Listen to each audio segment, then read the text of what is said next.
To Andhraprabha. నేను మీ హేమమాలిని. మరి film అప్డేట్స్‌లో next update ఏంటి అంటే గనక 'తలకోన' మూవీ అని చెప్పేద్దాం. ఈ మూవీని తీసి చాలా రోజులైంది. అండ్ ఈ మూవీకి సంబంధించి కొన్ని ప్రొడక్షన్ వర్క్స్ అన్నీ కూడా చాలా ఎప్పుడో చేయడం జరిగింది గానీ, బట్ రిలీజ్ అయితే ఇంకా కాలేదు. బట్ ఎట్టకేలకి ఈ సినిమా ఈ నెలాఖరికైతే రిలీజ్ కాబోతుంది. అండ్ ఇందులో మనందరిని అలరించబోతుంది మన అప్సరా రాణి. సో, ఈమె అందరికీ కూడా బాగా సుపరిచితురాలు. ఎందుకంటే 'ఆర్‌జీవి' గారి హీరోయిన్ కింద ఈమెకి మంచి ఇమేజ్ అండ్ పేరు ఉండడం అందరికీ తెలిసిందే. అండ్ 'తలకోన' విషయానికొచ్చేస్తే ఈ సినిమాని నగేష్ అన్న ఆయన డైరెక్ట్ చేశారనమాట. సో, ఆయనకి కూడా సినిమా రంగంలో చాలా ఎక్స్‌పీరియన్స్ ఉంది. ఒక సీనియర్ డైరెక్టర్ తరహాలో ఉన్నారనమాట.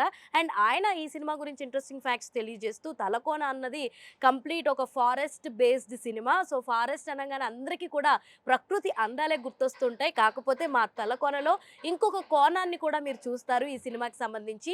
కేవలం ప్రకృతి అందాలే కాదు, ప్రకృతిలో జరిగే విపరీతాలు ఏవైతే ఉంటాయో, ప్రకృతిని ఎలా దుర్వినియోగం చేస్తున్నారో ఇందులో రాజకీయ నాయకులు, అలాగే మీడియాని కలుపుతూ చూపిస్తూ మేము ఒక ఎలిమెంట్‌ని కలుపుతూ చూపిస్తామని చెప్పేసి డైరెక్టర్ నగేష్ చెప్పడం జరిగిందనమాట.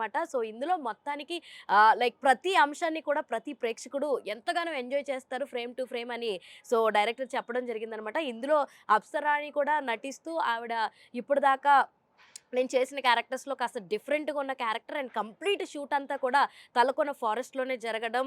అక్కడ న్యాచురల్‌గా అక్కడున్నటువంటి రిసోర్సెస్ తక్కువ ఉన్నప్పటికీ కూడా మేమందరం కూడా చిత్ర యూనిట్ కూడా చాలా కష్టపడి చేశామని చెప్పేసి చెప్పడం జరిగింది. అండ్ సో, చాలా న్యాచురల్‌గా ఫైట్స్ ఉంటాయి అన్నారు. ఇందులో తను ఫైట్స్ కూడా చేయడం జరిగిందని చెప్పేసి అప్సరా రాణి ఒక ఇంటర్వ్యూలో అయితే తెలియజేయడం జరిగింది. అంతేకాదు ఈ సినిమాలో అజయ్ ఘోష్ గారు, అశోక్ కుమార్, క్రాంతి ఇలా తదుపరి యాక్టర్స్ కూడా ఈ సినిమాలో ఉన్నారనమాట మనల్ని అలరించడానికి. సో, మొత్తానికి 'తలకోన' తోటి మన 'ఆర్‌జీవి బ్యూటీ' అయితే మన ముందుకొచ్చేసింది. అది కూడా ఈ నెలాఖరున. ఇలాంటి అప్డేట్స్ కోసం చూస్తూనే ఉండండి ఆంధ్రప్రభ.